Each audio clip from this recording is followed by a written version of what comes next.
How we doing, team? Absolutely lovely to see you. We have another East Coast Kitchen weekend baking project coming at you. One for our gluten-free friends, for goodness sake. We are doing a carrot cake loaf. This one is really good. Folks, let's bake.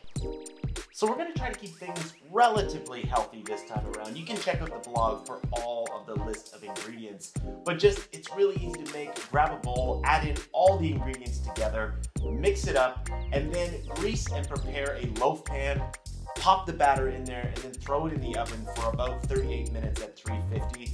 This icing is really easy to make too. You're gonna love this one. It's really, really delicious without being overly sweet, and you don't have to feel that guilty about eating it. You're gonna love it.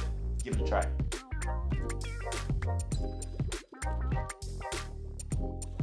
Delicious.